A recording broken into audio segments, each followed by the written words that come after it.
Bonsoir à tous ceux qui sont déjà là et à ceux qui vont arriver. J'imagine pour chacun d'entre nous qu'après avoir eu les yeux rivés pendant près de 2 ans sur une épidémie, nous avons les yeux depuis quelques semaines tournés vers l'Est et vers la Russie, vers l'Ukraine, et avec tous ces événements de guerre qui évidemment nous concernent, nous font peur et pour lesquels nous essayons également de réfléchir. Et du reste, Jean-Christophe Bas, avec les déjeuners géopolitiques, aura dans quelques jours une séance dédiée à ce sujet de l'Ukraine. Mais nous avons aussi les yeux rivés vers une élection qui s'approche en France. Et c'est pour cette raison que Philippe Manière a eu l'idée de nous faire nous arrêter pendant 1 heure sur l'évolution du pays. Cette photographie socio-économique de la France, cette France en 2022, la chronique d'une métamorphose passée inaperçue. En tout cas, c'est ce que nous allons essayer d'analyser avec comme base le livre de Jérôme Fourquet d'il y a quelques mois et qui a eu un prix du livre d'économie 2021.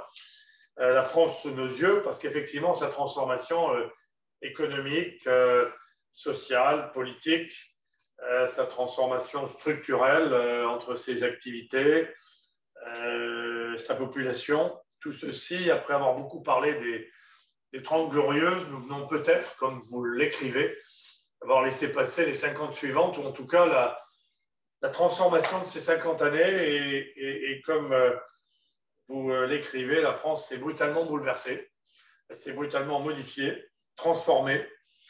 Et c'est ce que nous allons essayer de comprendre avec vous, parce que si nous voulons juger, prendre des décisions, y compris personnelles, que ce soit dans nos entreprises comme dans notre rôle dans la cité, cet état des lieux est fondamental pour les rationaliser et pour les orienter de la bonne manière.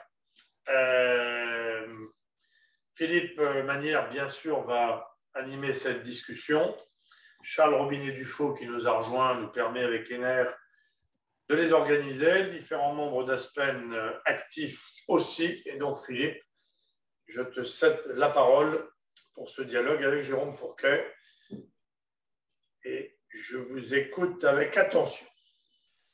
Merci, cher Jean-Luc. Merci aussi, bien sûr, à Jérôme Fourquet qui nous consacre un peu de son précieux temps. Je sais que pour les gens qui sont dans votre business, Jérôme, c'est une période un peu chargée. Donc, on apprécie particulièrement que vous ayez accepté de prendre le temps pour nous. Je ne vais pas dire tout le bien qu'il faut penser du livre parce que je pense que ça apparaîtra clairement dans la présentation que vous allez en faire au début de nos échanges. Des échanges qui, pardon, je ne le dis pas, mais j'en pense pas moins parce que c'est vraiment très remarquable, y compris d'ailleurs des éléments de cartographie qui sont spectaculaires et bien sûr toute l'analyse qui en est faite. Je vais simplement rappeler avant de vous donner la parole pour que vous nous présentiez un peu ce qu'on trouve dans le livre, quelques règles qui sont les règles d'Aspen. D'abord, Jean-Luc le disait, nous ne sommes pas dans une conférence avec un conférencier et des gens qui écoutent, chacun peut intervenir et pas seulement poser des questions, une fois que vous aurez évidemment tenu votre propos liminaire. Ça, c'est la première chose que je voulais rappeler. Nous sommes dans une conversation.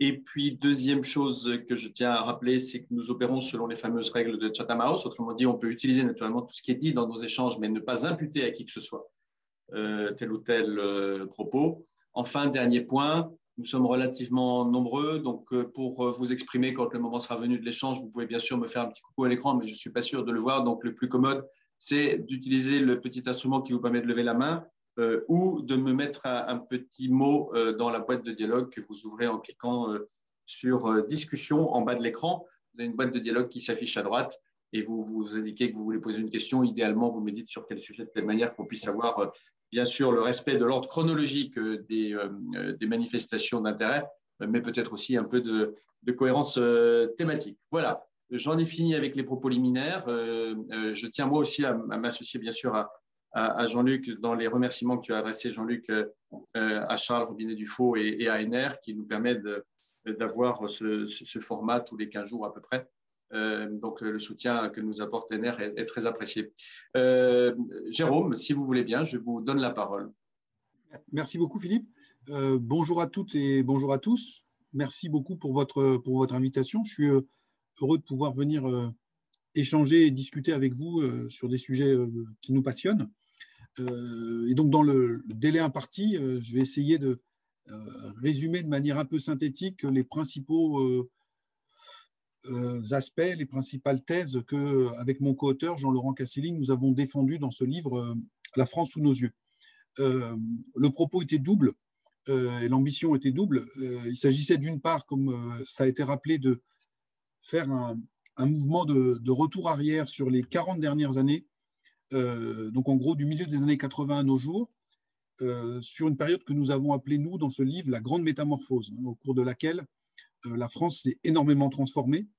Petite parenthèse, ce n'est pas pour dire qu'il ne s'était rien passé avant, mais c'était pour insister sur l'ampleur des transformations qui ont continué de se produire après ces 30 glorieuses. Et puis le deuxième objectif de ce livre, c'était de, eh bien, du coup, une fois que nous avions balayé ou brossé, relaté cette grande métamorphose, ces grandes mutations, essayer de dresser le panorama le plus exhaustif possible du produit qui était sorti de cette métamorphose, ce qui était sorti du cocon de la chrysalide, ce que nous avons appelé dans le livre la France d'après, et qui n'est donc pas la France d'après Covid, mais la France d'après la métamorphose. Donc à la fois un regard rétrospectif et puis un diagnostic à date sur l'état du pays. Je vais essayer donc d'évoquer trois grands thèmes avant de laisser la place à la discussion et aux échanges. Tout d'abord, nous arrêter sur les transformations économiques qui ont été absolument majeures au cours de cette période, puisque ce changement de modèle économique a induit derrière une grande série de transformations, à la fois sur la physionomie des classes sociales, mais également sur nos imaginaires, ou bien encore sur l'aménagement du territoire et également sur les paysages que nous pouvons observer quand nous traversons, nous déplaçons dans le pays. Donc tout d'abord, ce changement de modèle économique, la thèse qu'on défend, qui n'est pas forcément très originale, hein, je le concède, mais qu'on a essayé de creuser, c'est de montrer comment, en 40 ans, nous sommes passés d'une économie qui était organisée d'abord et avant tout autour de la production à une économie qui tourne dans tous les sens du terme, d'abord et avant tout aujourd'hui autour de la consommation, du tourisme et des loisirs. Il y a une forme d'économie présentielle et une société très, très orientée autour de la consommation. Alors, quelques chiffres pour prendre l'ampleur du phénomène. Quand on regarde, alors si on parle de la fin d'un modèle productif, on avait deux piliers centraux qui étaient d'une part l'industrie et d'autre part l'agriculture. Puis on pourrait ajouter un troisième pilier qui est plus anecdotique, mais qui marque aussi certains paysages sur nos littoraux, l'activité de la pêche, par exemple. Si on prend l'industrie, nous sommes, sur ce sujet comme sur d'autres, très souvent victimes d'images rétiniennes. C'est-à-dire que quand on parle désindustrialisation, ce qui nous vient spontanément à l'esprit, c'est les charbonnages ou le textile dans le Nord-Pas-de-Calais ou la sidérurgie en Lorraine. Et ça nous renvoie aux années 70. Sauf que ce processus de désindustrialisation ne s'est jamais interrompu depuis et qu'il a poursuivi son œuvre, si je puis dire, et a métamorphosé en profondeur la société française. Si on prend uniquement la période 2008 à nos jours, donc pourquoi 2008 ? C'est la dernière grande crise économique que le pays ait connue. Ne serait-ce que sur cette période de douzaine d'années, la France a perdu 940 sites industriels de plus de 50 salariés. Et donc, vous verrez dans le livre, on a fait la carte de ces 950 sites qui sont tombés au champ d'honneur. Et donc, on parlait tout à l'heure de ce qui se passait à l'Est. On a une espèce de champ de bataille industriel là, où aucune région, aucune filière n'a été épargnée. Alors certes, selon le principe schumpeterien de destruction créatrice, on a à peu près 400 usines qui se sont agrandies ou qui ont été ouvertes, mais on en a 950 qui manquent à l'appel. Et donc ça, c'est un événement majeur, puisque dans mon nombre de territoires, quand on ne se situe pas, on n'a pas la chance de se situer dans une région ensoleillée ou au bord de la mer ou à proximité d'une grande métropole, quand l'usine ferme, eh bien, l'hôpital public ou la grande entreprise du coin deviennent les principaux, les premiers employeurs du territoire en question. Et donc ça change énormément de choses en termes d'aménagement du territoire, de classe sociale et également d'imaginaires qui sont produits. Le deuxième pilier de cette économie productive reposait sur l'agriculture. Là aussi, attention aux images rétiniennes, quand on parle de l'exode rural ou de la fin des paysans, grand livre d'Henri Mandras, on est dans les années 60, mais le processus, là non plus, ne s'est jamais arrêté depuis. Si l'on prend une période de temps assez resserrée, 1988 à nos jours, eh bien, on constate qu'en 1988, il restait encore 1 million d'exploitants agricoles en France. 1 million en 88. Les derniers chiffres du recensement agricole sont tombés en fin d'année dernière et ils ont indiqué qu'il n'y avait plus que 380 000 exploitations agricoles en France. Alors, ça ne se voit pas forcément sur le paysage puisque dans le même temps, la surface agricole utile de chaque exploitation a considérablement augmenté.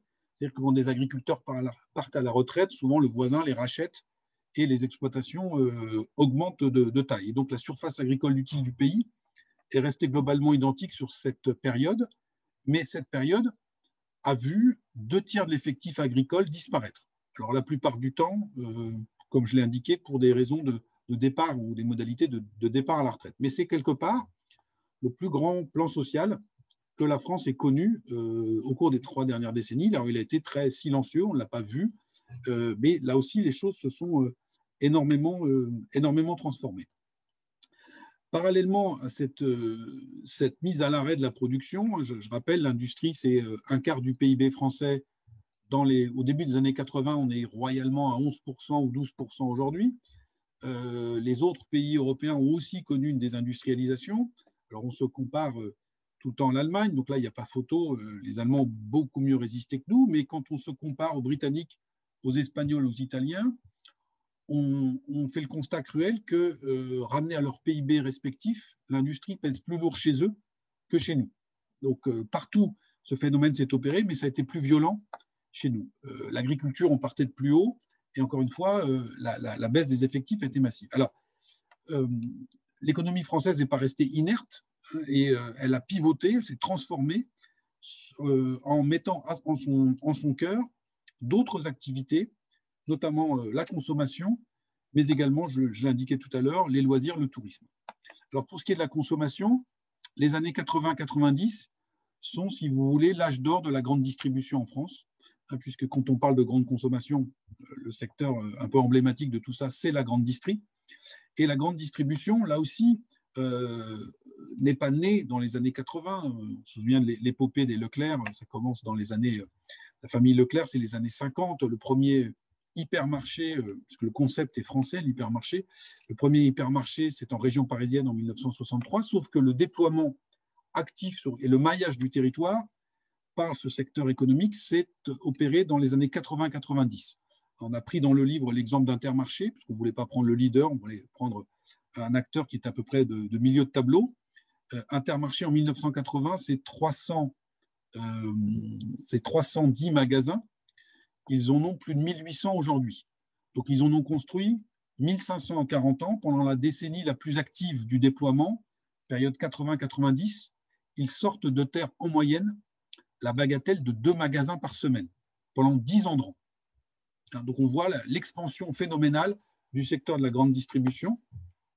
Quand vous allez sur le site d'Intermarché, ils revendiquent un magasin tous les 14 km. Donc, tout le territoire français est couvert et la grande distribution, durant cette période, a transformé la France en une gigantesque zone de chalandise, avec l'émergence d'un élément tout à fait majeur dans nos paysages contemporains, qui est celui de la zone commerciale de périphérie, entrée ou sortie de ville, qui a fleuri partout en France, y compris dans des petites villes, avec comme navire amiral le super ou l'hypermarché du coin. En appoint ou en accompagnement de cet essor de la grande distribution, un autre secteur économique s'est considérablement étoffé et développé durant cette période, c'est celui de la logistique, ce qu'on a appelé dans le livre de manière un peu symbolique la France Amazon, avec là aussi une économie très spécifique, une implantation sur le territoire qui ne privilégient bien évidemment pas le cœur des métropoles, mais leur périphérie. Et donc, on est souvent là quelques kilomètres ou centaines de mètres plus loin que la zone commerciale dont j'ai parlé précédemment, souvent un carrefour, un carrefour autoroutier ou une bretelle d'accès. Et nous avons aujourd'hui plus de 4000 entrepôts géants qui se sont installés en France durant cette période. Alors, certains groupés à Satolas, par exemple, dans la région lyonnaise, dans certaines communes de Seine-et-Marne pour l'agglomération francilienne. Et cette économie de la logistique a ses propres métiers, ses propres référentiels, ses propres paysages, encore une fois. Et on pourrait dire quelque part que l'entrepôt Amazon a remplacé l'usine et que le gilet jaune, qui était porté par toute une partie de ces professions qui sont retrouvées sur les ronds-points en novembre 2018, vous vous souvenez de la figure emblématique qui était le cariste, celui qui pilote un Fenwick et qui travaille dans ces entrepôts, ben le cariste a remplacé le métallo quelque part. Donc on a cette économie de la logistique donc, pour desservir la société de consommation, donc à la fois les lieux de consommation, et puis de plus en plus, et là il y a une accélération très forte avec le Covid, cette économie de la logistique a pris le train, si je puis dire, alors qu'elle roule en camion, mais de la livraison à domicile, avec un boom tout à fait spectaculaire du e-commerce. Et donc tout ça reconfigure complètement nos modes de vie, nos paysages, et également nos classes sociales. Les milieux populaires n'ont pas disparu, mais ils occupent aujourd'hui ce type de métier. Il y a 400 000 chauffeurs routiers en France, c'est-à-dire qu'il y a plus de chauffeurs routiers en France que d'agriculteurs. Donc, c'est des choses qu'on n'a pas forcément en tête quand on se penche sur la société française. Autre secteur qui a pris le relais, si je puis dire, de cette économie de la production, tout le secteur touristique, le secteur récréatif, et on consacre de nombreuses pages à ce livre, à des locomotives qui sont territorialement devenues très importantes sur le plan économique, que sont les parcs de loisirs, par exemple. Disney en région parisienne, c'est hors période Covid, 15 à 16 000 salariés qui travaillent sur site, et donc ça fait de Disney le premier employeur monosite, comme on dit en économie, de France. C'est la première destination touristique européenne. On pourrait prendre d'autres exemples, comme le zooparc de Beauval, qui abrite un couple désormais célèbre de pandas géants qui a été prêté par le gouvernement chinois. Et donc, depuis l'arrivée de ces heureux pensionnaires, le zooparc de Beauval fait plus d'entrées que le château de Chambord, en Loir-et-Cher, qui pendant des décennies, j'allais dire même des siècles, avait été la principale vitrine touristique du Loir-et-Cher. Et si on se penche sur ce département du Loir-et-Cher, sur ce sud du département, eh bien aujourd'hui, le zooparc de Beauval est le premier employeur privé de ce coin de territoire depuis que l'usine Matra de Romorantin a fermé ses portes il y a quelques années. S'il fallait symboliser ou synthétiser tout cela, on pourrait retenir une période, puisqu'il n'y a pas de datation au carbone 14, c'est un processus au long cours, mais une période qui serait celle du printemps 92, quand le 31 mars 1992, donc ça fera bientôt 30 ans, l'usine Renault-Billancourt fermait ses portes définitivement en périphérie immédiate de Paris. Donc c'était l'adieu à la forteresse ouvrière. Et 12 jours plus tard, en grande pompe, nous inaugurions Disneyland Paris, à l'époque Euro Disney. Et donc on voyait comment en 2 semaines, on basculait symboliquement d'un univers à un autre. Et donc tout ça a eu des conséquences tout à fait importantes. Donc voilà pour le premier chapitre, la première grande partie de ce livre. Nous avons une deuxième partie qui est consacrée à ce qu'on appelait la démoyennisation et qui, là, fait référence aux travaux d'Henri Mandras, que j'ai cité tout à l'heure, mais à un autre de ses livres qui s'appelle La Seconde Révolution française, qui est un livre qui est sorti au milieu des années 80 et où Mandras faisait un petit peu ce que nous avons fait, nous, à notre niveau, la rétrospective des années écoulées. Il disait, voilà, la société française s'est énormément transformée durant les 30 Glorieuses et le début des années 80.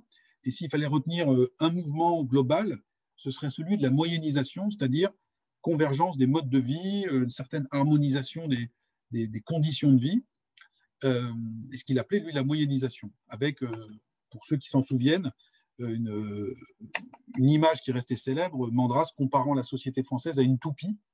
Donc voilà, il y a un sommet très évasé, une base efflanquée.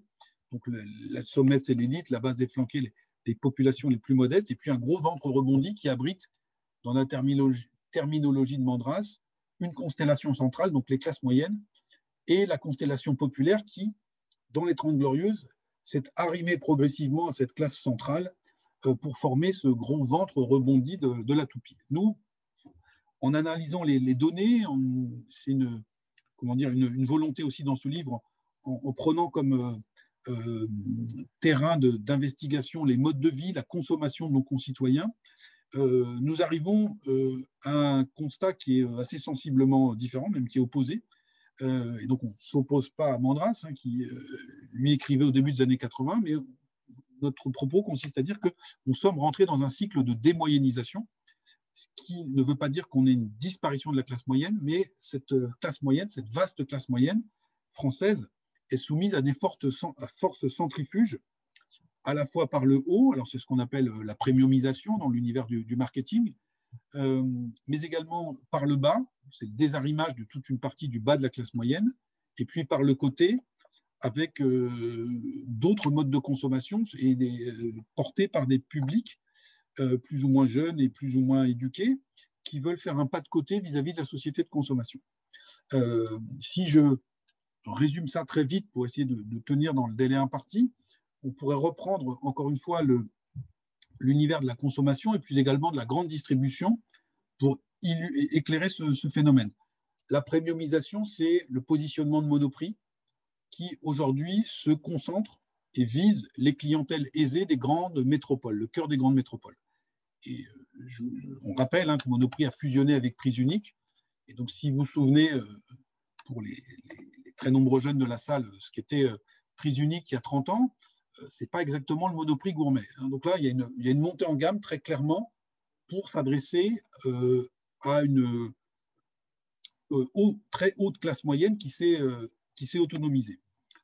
Si je prends la mécanique inverse, c'est l'arrivée du hard discount dans notre pays, avec Lidl, avec Aldi, même si Lidl est en train de monter en gamme, mais la main invisible du marché va générer d'autres acteurs qui vont se repositionner là-dessus.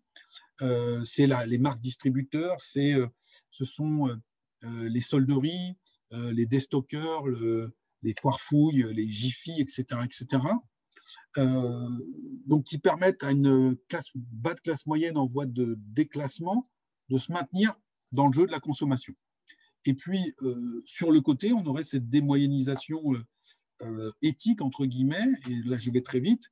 S'il fallait caractériser ça par une enseigne, on pourrait parler de la Biocoop ou de Bio C'est Bon, c'est-à-dire c'est tout le marché du bio.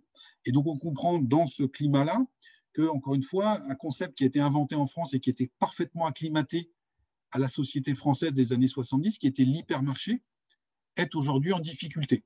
Alors, d'aucuns parlent d'une crise de l'hyper. Je pense qu'ils ont encore de la réserve et des beaux jours devant eux, mais on comprend bien que cet hypermarché qui correspondait à la société décrite par Mandras, tout le monde dans la toupie allait faire ses courses chez Carrefour, Leclerc ou Mammouth, aujourd'hui n'est plus de mise parce qu'il y a ces forces centrifuges qui travaillent et qui tiraillent cette classe moyenne. Et donc ça, ces phénomènes de démoyennisation sont absolument centraux pour comprendre pas mal de choses, notamment la crise des Gilets jaunes, mais on y reviendra tout à l'heure si vous souhaitez. Et puis, le troisième grand pan d'analyse que je voulais partager avec vous ce soir, donc après le changement de modèle économique, la démoyennisation, c'était l'accélération tout à fait marquée et marquante d'un processus au long cours, mais qui s'est encore une fois accéléré depuis les années 80, qui est celui de l'ouverture de la société française à des influences culturelles étrangères. Ça a toujours existé, mais là on a franchi un cap et on a passé la vitesse supérieure. Et donc, un peu à l'image des géologues qui étudient les couches géologiques sédimentaires, on a essayé de faire de manière simplifiée et synthétique un plan de coupe de la société française pour essayer de faire la généalogie des différentes couches culturelles qui s'étaient superposées en France. Et donc, on constate que celles qui sont sur les strates les plus récentes portent très clairement une origine étrangère. Donc, il y a la couche Yankee, que nous avons appelée comme cela, qui est la résultante d'une accélération, d'un approfondissement de l'américanisation de la société française. Donc ça, c'est assez connu, mais on montre dans le livre, par exemple, que McDonald's a la France comme deuxième marché mondial. J'ai parlé tout à l'heure de Disney. On a des pages dans ce livre sur le phénomène de la danse country qui se pratique dans cette France périphérique. Donc, en voyant mon livre précédent, chaque île de l'archipel a sa propre déclinaison du modèle américain. Et il y a un sous-modèle américain qui est proposé à chacune de ces îles de l'archipel. Et puis, à côté de ou au-dessus ou à côté de cette couche américaine, on a d'autres couches qui se sont sédimentées progressivement, notamment une couche japonaise qui est très dynamique, qui a utilisé les mêmes canaux de diffusion que la couche américaine. D'une part, l'image, donc les films, les dessins animés, mais également les mangas. La France est le deuxième pays au monde en nombre de mangas achetés chaque année après le Japon. L'année dernière, les éditions Glénat, qui sont leaders sur le marché, en ont vendu 10 millions, grâce notamment au Pass Culture qui avait été voté par le gouvernement. Donc, quand vous parlez à des libraires du Pass Culture, ils l'ont rebaptisé le Pass Manga. 72% de ce qui était dépensé en librairie grâce au Pass Culture s'est passé dans les mangas. Donc, c'est pour l'image, pour le canal visuel. Et on a aussi un canal alimentaire, bien évidemment, avec les sushis, tout ce qui gravite autour de la civilisation japonaise. Et donc, ce sont que quelques exemples, mais qui montrent comment la société française a absorbé et s'est approprié, avec plus ou moins de réussite, ces modèles. Et on a parfois, donc, on a deux formes géométriques ou deux composés qui peuvent exister, deux configurations. Soit on est un empilement de ces couches culturelles, soit on a aussi des phénomènes d'hybridation. Et donc, comme il va bientôt être l'heure d'aller manger, je finirai par un exemple gastronomique. On a parlé du tacos français, donc en bon français, le French tacos. Donc, comme son nom l'indique, c'est un produit d'origine Tex-Mex, mais qui a été revisité dans une banlieue française. Comme tout produit iconique, aujourd'hui, il y a un débat, une lutte pour savoir dans quelle banlieue tout ça est né. Donc, c'est soit la banlieue de Lyon ou de Grenoble. Et donc, ce produit Tex-Mex, il a été revisité par des jeunes d'origine maghrébine, donc ils l'ont revisité à la manière de la gastronomie arabe. Et puis, comme on était en France et en Rhône-Alpes, on a rajouté la sauce fromagère pour faire bon poids. Et donc, vous avez aujourd'hui le French tacos, qui, contrairement au kebab, est un produit qui est aujourd'hui distribué dans un réseau de franchise. Il y a une chaîne qui s'appelle Otacos, qui a 400 points de vente. Et Otacos, aujourd'hui, s'implante à l'étranger en faisant la promotion de ce produit qui apparaît comme un produit iconique de la gastronomie de la France d'après, et qui est un produit qui, comme on le voit, est complètement hybridé et qui a été complètement reconfiguré. Donc voilà, un peu à grands traits, on parle de beaucoup de choses dans ce livre, mais quelques arêtes principales de notre propos général. Merci beaucoup, Jérôme. Et effectivement, vous le disiez, on parle de beaucoup de choses. J'ai noté, moi, les piscines, je les signalais tout à l'heure, les chocolateries, l'architecture d'intérieur dans le Perche, l'effondrement, c'est absolument spectaculaire des baptêmes dont la prévalence par des baptisés a baissé de moitié en moins de 20 ans. Voilà, c'est vraiment une enquête extrêmement fouillée et qui est très impressionnante parce qu'elle part d'observations vraiment de terrain et qu'elle permet d'apercevoir effectivement, c'est pour ça qu'on a intitulé la conférence, enfin pardon, l'échange de ce soir, une métamorphose passée inaperçue. Elle permet de voir des choses que j'allais dire nous autres Parisiens pour la plupart, nous pouvons complètement avoir raté. Et effectivement, en 20 ans, le pays a beaucoup changé. Alors je vois qu'il y a une première intervention de Hubert Lévy-Lambert qui voudrait évoquer les raisons de l'appauvrissement de la France. Est-ce que vous voulez, Hubert, en parler vous-même?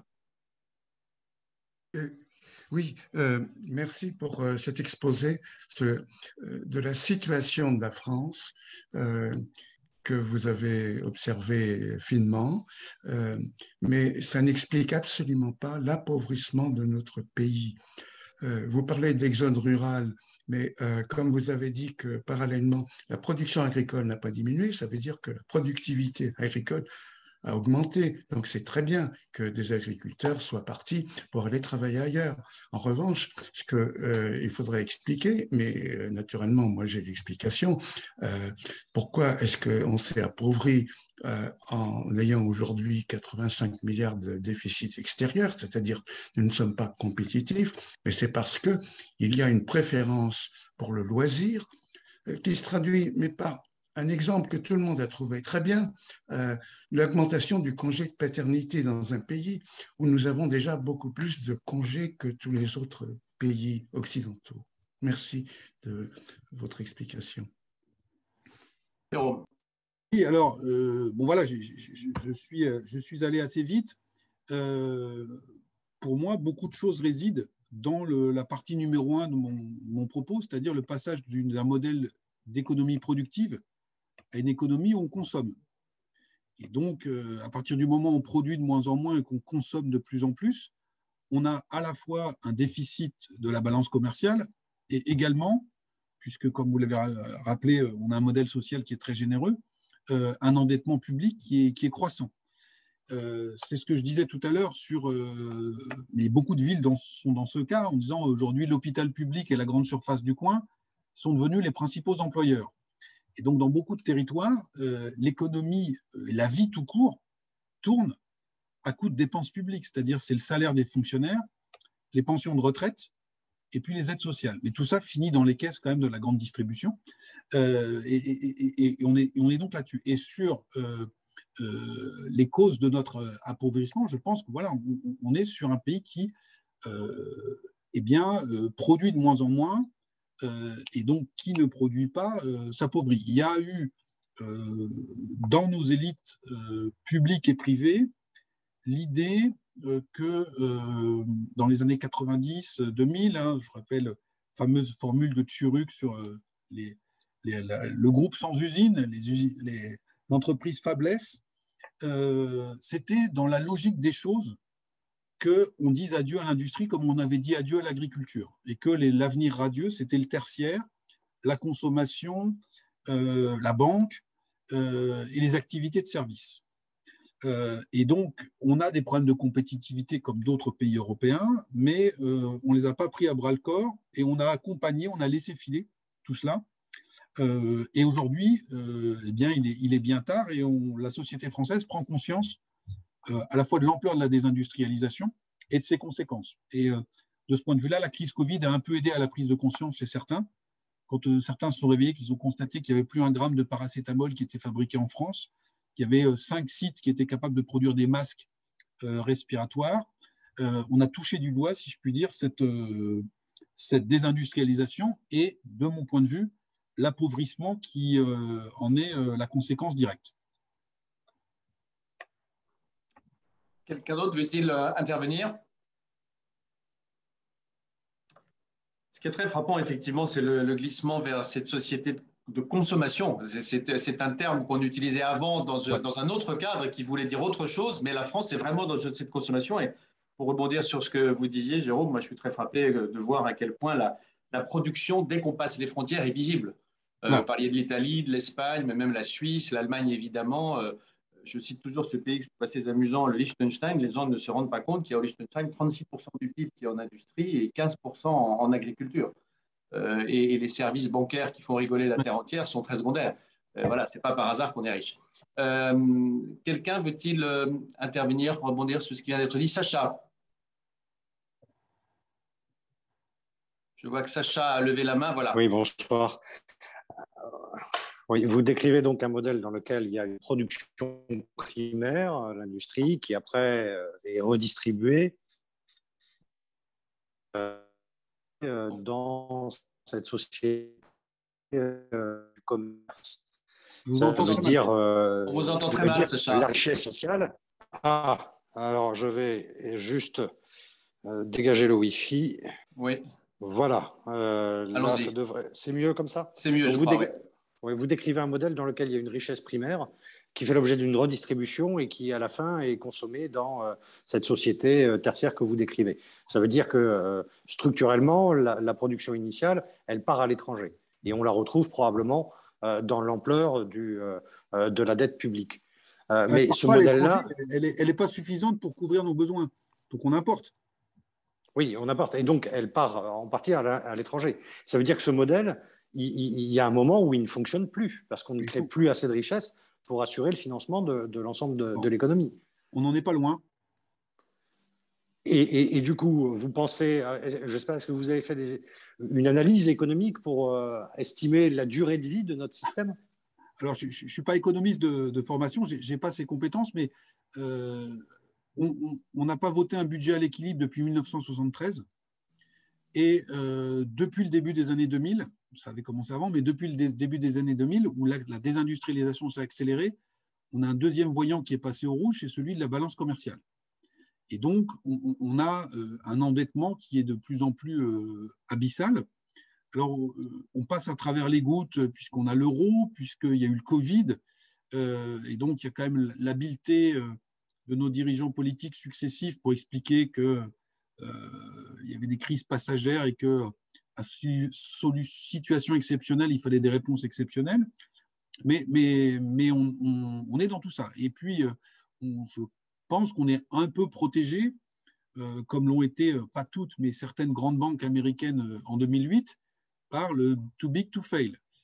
Mais quand vous regardez objectivement les choses, il y a, comme on le dit sur d'autres thèmes, incontestablement un véritable sujet de soutenabilité de notre modèle. Je pense qu'on est arrivé au bout, c'est une espèce de fuite en avant, c'est-à-dire qu'on ne produit pas assez de richesse par rapport au niveau de vie moyen de la population, à nos dépenses sociales. Et tout ça se fait depuis des décennies par le biais d'un endettement massif. Et donc, on va toucher à un moment ou à un autre le fond de la piscine. Je ne sais pas quand, mais on le touchera. Gilles de Noyelle. Merci beaucoup. Votre livre est vraiment absolument passionnant. Je souscris évidemment intégralement à l'analyse que vous venez de présenter. Il y a d'ailleurs un troisième indicateur qui illustre la dégradation de notre situation, qui est la position monétaire extérieure de la France, qui est passée massivement négative, alors qu'elle est massivement positive pour la plupart, plusieurs en tout cas, des autres grands pays occidentaux. Et je voulais vous inviter à développer une autre différenciation que vous exprimez de façon aussi très intéressante dans votre livre, la différenciation des territoires, avec les territoires qui ont des attraits naturels liés au climat, à la géographie ou à d'autres éléments par rapport à ceux qui ne les ont pas, parce que là aussi, j'ai trouvé que votre livre comportait des développements à la fois pertinents et très intéressants. Au passage, je signale que, pardon, mais Jérôme, c'est très intéressant parce que pour mesurer l'attractivité relative des villes, vous avez utilisé, ça fait un travail énorme sur Wiki, sur le nombre de gens qui allaient chercher des renseignements sur les villes en retraitant des locaux pour qu'on voit quel était, enfin, il y avait un qui d'eux. C'est ça qui est vraiment passionnant dans tout le livre, c'est que vous vous autorisez vraiment d'un travail de terrain. Bon, on a essayé de faire ça. Alors, effectivement, dans cette économie que certains économistes appellent aujourd'hui une économie qui est de plus en plus résidentielle ou présentielle, la part de l'attractivité territoriale devient majeure. Il y a le tourisme qui mettait déjà en mouvement les populations, et puis avec le Covid, maintenant et le développement du télétravail, nous avons abouti à ce que nous avons appelé non pas une lutte des classes, mais une lutte des places, c'est-à-dire qu'il y a une inégale désirabilité des territoires en France, on le savait, mais à partir du moment où le temps libre, les RTT, les vacances, la retraite, et puis maintenant pour certaines catégories de la population, la possibilité de choisir le lieu où elles vont exercer leur activité se sont développées, eh bien, effectivement, la question de l'attractivité territoriale prend une dimension tout à fait majeure et tout à fait centrale. Et donc, on a développé dans le livre l'idée qu'il y avait une hiérarchie. On commence par la France AAA, la France Instagrammable, celle où on veut partir en vacances, celle où on adorerait habiter. Et puis, il y a la France de l'ombre tout en bas, la France moche, celle qui est repoussoire. Et entre ces deux extrémités, vous avez 50 nuances. Et en fait, en fonction de votre pouvoir d'achat immobilier, eh bien, vous allez essayer d'accrocher tel ou tel barreau de l'échelle. Et puis, si vos ambitions sont un peu trop élevées, vous vous rabattez sur l'échelon inférieur. Mais en vous rabattant sur cet échelon inférieur, vous en chassez à votre tour des ménages qui sont un peu plus modestes que vous qui vont se reclasser dans l'échelle d'en bas. Donc, c'est très clair sur une agglomération comme la région parisienne, hein, et la main visible du marché, c'est le prix du mètre carré. Et donc, on voit la distance au cœur de Paris, comment petit à petit, il y a un phénomène de gentrification des proches couronnes parisiennes, avec des îlots qui ne sont pas gentrifiables, qui sont des blocs, soit des communes, soit des blocs de quartier où il y a le poids de l'habitat social est très important. Donc là, il n'y a pas de gentrification possible. Donc on prend par exemple le prix du mètre carré sur la ligne 5 de métro, en partant de République jusqu'à la Seine-Saint-Denis, on voit comment les choses évoluent. Ce phénomène est très observable également sur nos littoraux. C'était déjà le cas avant, mais depuis le Covid, c'est devenu totalement dantesque, avec une pression immobilière qui est devenue massive, à la fois sur la côte basque, mais également sur tout le littoral atlantique, et par exemple le littoral breton, avec des populations natives qui petit à petit vont se faire, entre guillemets, éjecter du marché de l'immobilier local sur les communes littorales, et qui vont devoir se rabattre à 10, puis 20, puis 30, 40 kilomètres à l'intérieur des terres. Et ça, chacun est parfaitement conscient dans son environnement du fait de savoir s'il habite dans le coin sympa ou dans la France moche. Et ce que je disais, c'est que historiquement, vous aviez que deux catégories de population qui, à l'échelle du pays tout entier, pouvaient quelque part facilement choisir leur lieu de résidence. C'était d'une part les retraités aisés, puisque, encore une fois, là, on est sur le modèle français de dépenses publiques, donc que vous soyez à Vierzon ou à Saint-Malo, la retraite est versée de la même manière. Donc, si vous avez les moyens, c'est quand même plus sympa d'être à Saint-Malo qu'à Vierzon. Et puis, on avait donc une très forte prévalence des retraités aisés sur tous nos littoraux. Et puis, on avait une deuxième population, et sur le sud de la France, une deuxième population qui est composée par toute une partie des professions libérales, notamment les professions médicales, qui, elles, de toute façon, ont du boulot partout où elles veulent s'installer. Et vous constaterez qu'on n'entend jamais parler de déserts médicaux sur les littoraux français. Hein, quand vous faites la carte de la densité de médecins généralistes ou spécialistes, c'est pas compliqué, ils sont dans le sud et sur nos côtes. Mais à ces deux publics-là, et les professions libérales ne sont pas très nombreuses, à ces deux publics-là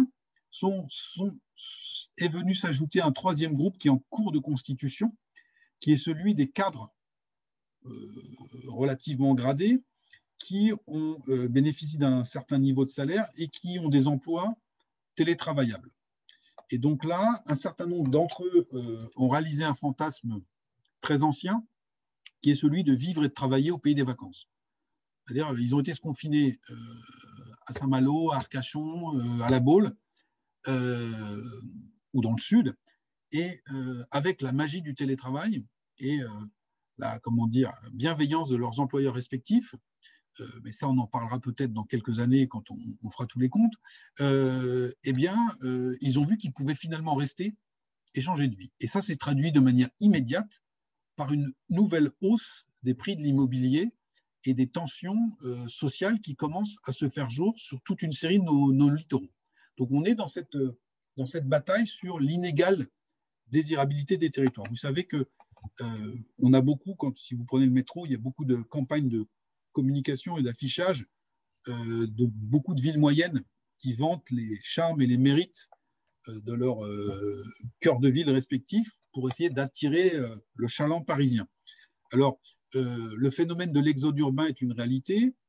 Il reste à quantifier, hein, parce l'histoire est en train de s'écrire sous nos yeux, donc je ne suis pas sûr que ça va concerner des millions de personnes, peut-être des dizaines de milliers ou éventuellement 200 ou 300 000 personnes, donc ce n'est pas rien, mais ce n'est pas non plus massif. Et deuxième point, on parle beaucoup de la revanche des villes moyennes. Toutes les villes moyennes ne vont pas tirer le jackpot. C'est-à-dire que, comme le dit un vieux proverbe paysan, c'est toujours là où il s'est mouillé qu'il pleut. Et donc, c'est déjà les communes qui étaient attractives touristiquement qui vont récupérer ces populations télétravailleurs, c'est-à-dire un cadre de vie agréable, bord de mer, soleil, montagne, et à défaut, cadre de vie préservé et proximité ou desserte ferroviaire de préférence avec la grande métropole voisine. Et donc, certaines communes peuvent mettre en avant ces attraits-là, d'autres non. Et donc, on va voir, du coup, cette carte de l'inégale désirabilité des territoires se renforcer à l'issue de la crise Covid et du développement ou non massif du télétravail.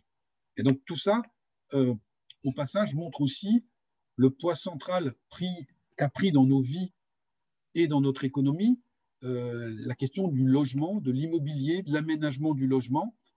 Hors période Covid, on a 15% des foyers qui déménagent chaque année.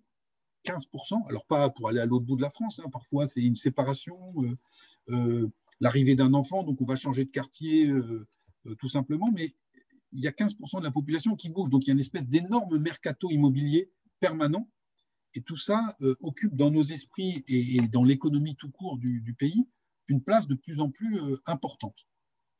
C'est l'économiste Laurent Davzik qui parle de cette économie présentielle, avec les services publics, encore une fois, mais aussi tous les corps de métier qui travaillent juste, c'est déjà beaucoup, la satisfaction des besoins de base d'une population. Rien que par le fait d'augmenter de population, des communes balnéaires, par exemple, génèrent de l'activité économique. Il faut plus de gens dans les écoles, plus de gens dans les hôpitaux, plus de corps de métier du bâtiment, etc., etc. Et donc là encore, on n'est plus, vous voyez, alors il y a une forme de production, on produit du logement dans certains coins, mais on n'est pas dans une économie qui est productif stricto sensu. J'ai 3 autres questions déjà qui sont arrivées. On va essayer de les prendre dans l'ordre. Daniel Kurjan. Oui, merci beaucoup.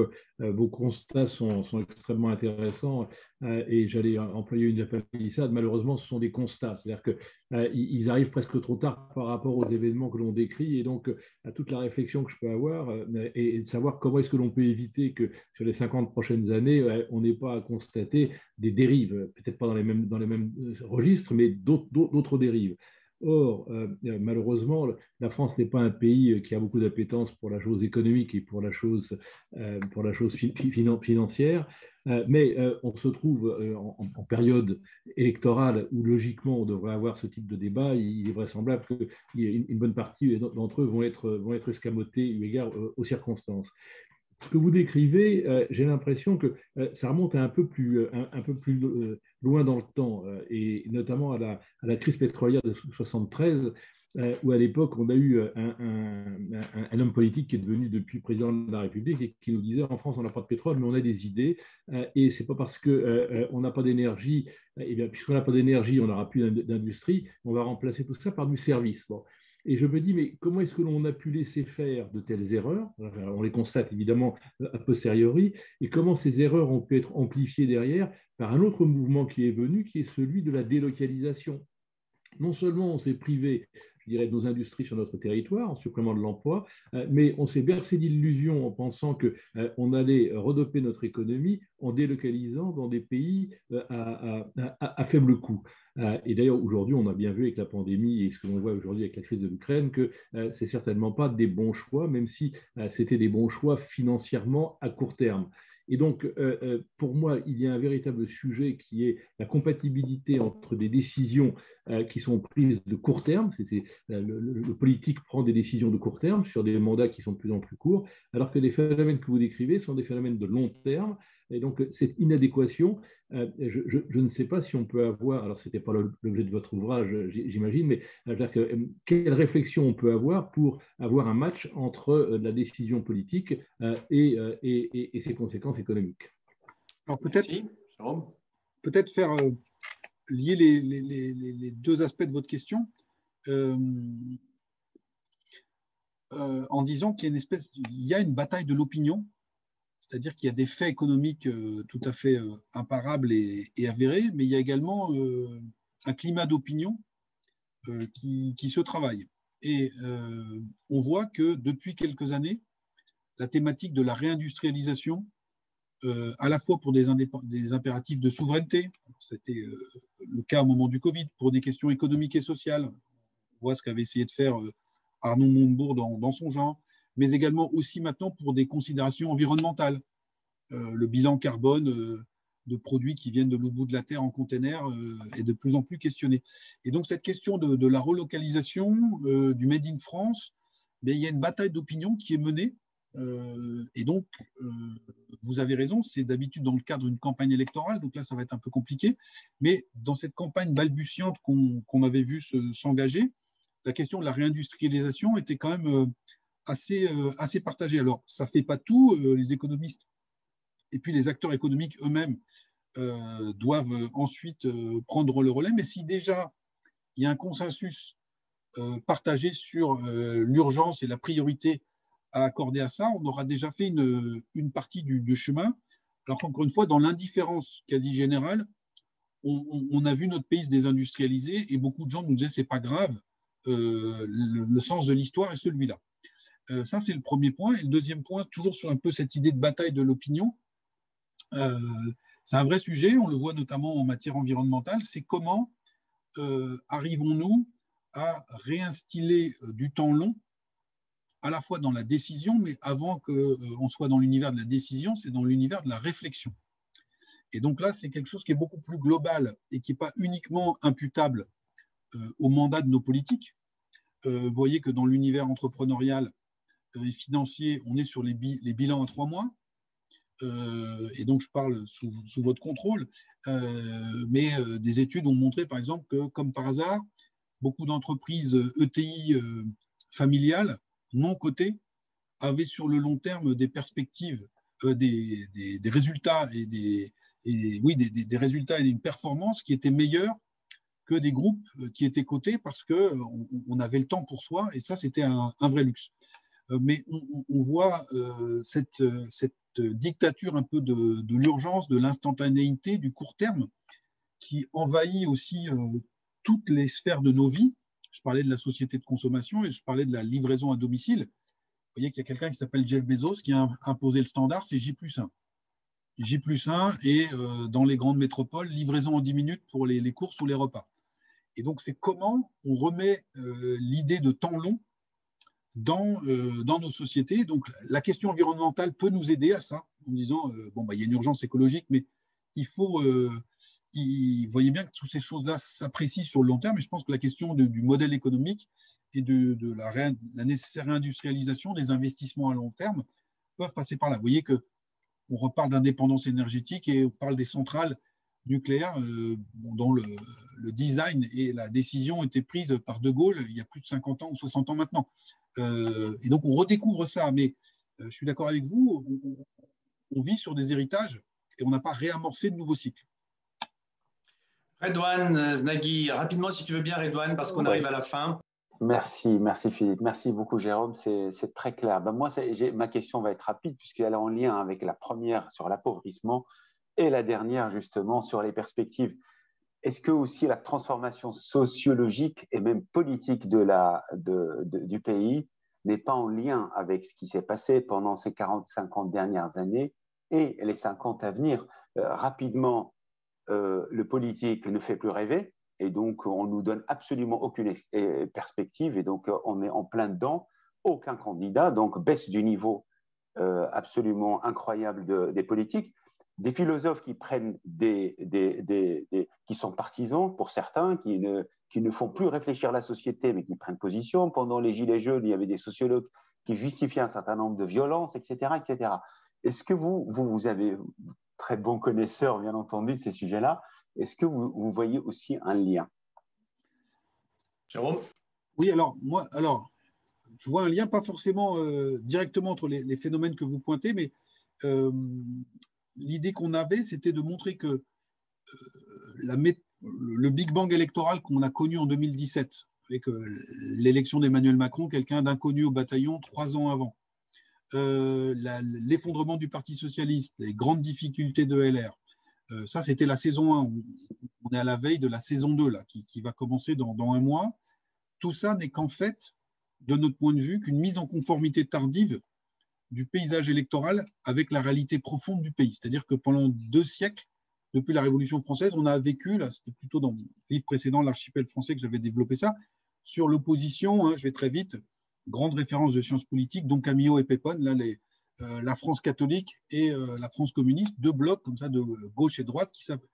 Mais tout ça était adossé sur des soubassements de longue durée, historiques, culturels, religieux, qui ont été complètement modifiés Et donc, ce à quoi on assiste, encore une fois, depuis 2017, de manière tâtonnante et pas du tout stabilisée, c'est une mise en conformité tardive de la réalité. Et vous parliez des Gilets jaunes, c'est un mouvement social majeur, et ce qui est très frappant, c'est qu'il n'y a aucune formation politique, aucun leader, aucun organe de presse qui soit sorti de ce mouvement. C'est-à-dire qu'il y a une espèce d'éruption spontanée comme ça, et le soufflet est retombé presque aussi vite qu'il n'était gonflé. C'est un peu la marque de l'époque. Donc on est dans une époque de transition chaotique et dont on va sans doute voir le prolongement dans les semaines et les mois et années qui viennent. Je me permets de faire un petit follow-up avant de donner la parole à Jean-Louis Gergorin pour la toute dernière question. La conclusion, vraiment, c'est la fin du livre. Vous évoquez la question que vous étiez en train de traiter, Jérôme, sur l'apparition. Vous dites, c'est pas par hasard, évidemment, que les partis qui ont le vent en poupe, la REM, le Rassemblement national et les Verts, précisément, sont en émergence parce qu'ils correspondent à une Weltanschauung, en quelque sorte. Hein. J'ai observé que votre livre, vous l'avez sans doute terminé l'été dernier, puisqu'il est daté officiellement d'octobre. Voilà. Donc, évidemment, vous ne pouvez pas mettre Zemmour dans cette liste. Donc, j'aurais aimé que vous nous disiez, puisque vous dites que, évidemment, chacun représente la REM, les écolos et le Rassemblement national, une vision du monde, hein, sur une vision de l'avenir, une conception de l'environnement, des rapports de genre à l'altérité, etc. Comment vous mettez Zemmour là-dedans ? Pour nous, Zemmour, s'il a rencontré l'écho qu'il a rencontré, c'est parce qu'il a parlé à toute cette France qui ne reconnaît plus son pays. Ça. Quand vous regardez son clip d'annonce de candidature, il joue en permanence, on retrouve les images, sur un contraste entre des films ou des images des années 70 et puis la réalité d'aujourd'hui. Et donc, comme dirait mon co-auteur, Zemmour, c'est un peu Make 30 Glorieuses Great Again, hein, c'est le retour aux 30 Glorieuses. Et donc, ce n'est pas uniquement la question du voile et de l'islam et des mosquées, c'est également tout un univers, tout un pays qui s'est considérablement métamorphosé et qui laisse sans repère une part croissante de la population. Donc, à mon avis, c'est comme ça que je le... C'est autant une protestation contre le tacos dauphinois que contre le kebab, en fait. C'est ça que vous dites. Alors, même si, il se polarise bien dans sûr. La confiance des gens plus sur l'un que sur l'autre, mais derrière, il y a quand même ça. Dernière question, Jean-Louis Gergorin. Tu es un fidèle parmi les fidèles. Jean-Louis, si tu veux bien avoir la gentillesse de nous poser très rapidement ta question et on va permettre à Jérôme d'y répondre avant de conclure. Très rapidement, je suis... frappé à partir de 4 décennies d'expérience, même plus, du parallélisme entre tout ce que Jérôme Fourquet décrit si bien et le déclin constant de la puissance publique qui était un des grands atouts de la France, et le déclin en particulier du temps long, de la vision stratégique, et le fait que, par exemple, moi j'ai connu l'époque, je vous donne un exemple, vous avez actuellement 2 pôles régionaux de compétitivité qui ont survécu, où la France garde son avantage compétitif, c'est le pôle aérospatial et le pôle microélectronique, nanotechnologie, un pôle aérospatial à Toulouse et Bordeaux, et le pôle nanotechnologie à Grenoble, qui ont été voulus par des instances, comme je pense à la DATAR en particulier. Moi, j'ai vécu l'époque, quand je suis rentré chez Matra, il y avait un bras de fer pour obliger les ingénieurs de la filiale spatiale de Matra Espace, de quitter Paris, d'aller à Toulouse. Et c'était comme ça et pas autrement. C'est absolument impensable actuellement, ça ne passerait jamais. Et il y a, au nom de l'intérêt général, et ceci disparaît, et cette évolution, le temps long disparaît, il n'y a pas un sentiment collectif qu'on est sous compétition internationale et qu'il faut qu'on se mobilise. Les Allemands l'ont. Ils avaient un avantage majeur dans un domaine qui est évidemment la grande industrie, et notamment tout ce qui concerne le manufacturing, les machines-outils. Ils ont fait un plan focalisé, industrie 4.0, focalisé sur la numérisation de cet avantage compétitif. Donc, ils ont tout de suite dit, on va conserver notre avantage compétitif. Parallèlement, nous, on avait un avantage compétitif dans le nucléaire, pour des raisons que tout le monde connaît, pour des raisons de politique à court terme, eh bien, on l'a laissé complètement dépérir. Donc il y a de multiples exemples et ce problème du rôle de l'État est essentiel. Et c'est une première remarque, il faut qu'on le réhabilite. Un État stratège qui a complètement disparu, à côté de l'État dispensateur de bénéfices et d'avantages de toutes sortes. Et puis, c'est donc un problème majeur. Et deuxièmement, il est évident que les réformes institutionnelles, notamment la suppression du septennat et la conjonction de l'élection parlementaire et des élections législatives, des élections présidentielles, ont augmenté encore ce court-termisme qui est dramatique, qui n'existe pas en Allemagne, qui n'existe pas en Italie. Vous avez un consensus national, l'extrême droite et l'extrême gauche, pour avoir quelqu'un qui n'a que l'intérêt général en tête, Draghi, pour conduire ce changement et assurer la compétitivité de l'Italie. Donc voilà un petit peu, à mon avis, quelques remarques. Je pense que c'est pas désespéré, mais il faut être lucide sur cette cause. Ce n'est pas désespéré, mais ça ne guérira pas tout seul. C'est ça que tu nous dis peut-être, Jean-Louis. Jérôme, est-ce que vous voulez un dernier mot sur ce point, peut-être en réponse? Oui, moi je souscris assez et peut-être rappeler pourquoi c'est plus grave chez nous qu'ailleurs, parce que chez nous, beaucoup de choses se sont construites par l'État. Et donc à partir du moment où il n'y a plus d'État stratège, eh bien on voit que le paysage est quand même assez vide. Et donc ça, c'est le premier point. Et le deuxième point, je souscris aussi à ce qui a été dit sur l'idée, est-ce qu'il y a encore une affection sociétatis globalement partagée, l'idée qu'on fasse partie d'une même nation, qu'il y ait une compétition. Alors peut-être que les événements tragiques qui actent le retour de l'histoire vont provoquer un électrochoc, mais c'est à dessein aussi que j'ai beaucoup parlé de cette société de la consommation. C'est-à-dire, la France n'est pas qu'une zone commerciale de périphérie. Voilà. Mais je pense qu'on l'est quelque part un peu devenu. Et donc, c'est tout à fait problématique. Je vais finir sur une note pessimiste. Moi, j'ai été très frappé, en dehors de tout ce qu'on a évoqué, qui était principalement économique. Il y a derrière tout ça des éléments de psychologie collective qu'on voit apparaître dans le livre qui sont extrêmement importants, en particulier tout ce que vous appelez les jobs ancillaires. Moi, je crois qu'il y a vraiment une crise aussi, pardon de le dire, ce n'est pas mon rôle d'animateur, mais un problème de fierté collective et de fierté individuelle. Ça m'a rappelé la logique de l'honneur, etc. Enfin, on voit bien que la camaraderie qu'il y a dans une usine, ça n'a rien à voir évidemment avec ce qu'on trouve parmi les chauffeurs routiers ou les livreurs gorillas. Merci beaucoup, Jérôme Fourquet, pour cet échange extrêmement riche. Pour ceux d'entre vous qui avez lu L'Archipel français, si vous avez aimé L'Archipel français, vous adorerez La France sous nos yeux. J'espère qu'on le voit. C'est vraiment extrêmement riche, passionnant. Donc, merci encore, Jérôme Fourquet, d'avoir été avec nous aujourd'hui. Merci à tous ceux qui ont participé à cet échange. Nous nous retrouvons dans 15 jours. Alors, c'est amusant parce que c'est un sujet, c'est vraiment les hasards de la programmation, décalage des possibilités des uns et des autres qui font qu'il y aura cette succession. Mais vous verrez que nous serons dans quelque chose qui, comme on dit, je crois que c'est au tribunal de conflit, n'est pas complètement dépourvu de tout lien avec ce qui a été dit précédemment, puisque nous réfléchirons avec David Tesmar et Augustin Landier, qui sont deux économistes un peu spécialisés dans, disons, entre autres, les choix publics, ce qu'on appelle le prix de nos valeurs. La thèse du livre, c'est que nous avons tous des valeurs, mais que tout ça a un prix économique, qu'on ne veut pas l'affronter, mais que si on veut faire le type de choix qui a été suggéré au fil de l'échange de ce soir, il faut accepter que ça ait un coût en pouvoir d'achat, éventuellement en réduction des libertés, etc. etc. Et donc, il me semble que dans le fond, on continuera un peu la discussion sous un angle un peu différent avec David Tesmar et Augustin Landier. Ce sera dans 2 semaines. 2 semaines ou 15 jours, pardonnez-moi, je vérifie tout de suite. Eh bien, ce sera dans 2 semaines exactement, puisque ce sera le lundi 21. Et donc, je vous invite, si vous êtes intéressé par la poursuite de cette conversation avec David Tesmar et Augustin Landier, à nous retrouver dans 2 semaines exactement. Je vous remercie beaucoup de votre participation et je vous souhaite à tous une bonne soirée en remerciant encore, évidemment, particulièrement Jérôme Fourquet. Merci à vous. Merci. Merci. Au revoir. On s'aperçoit d'ailleurs que ce soit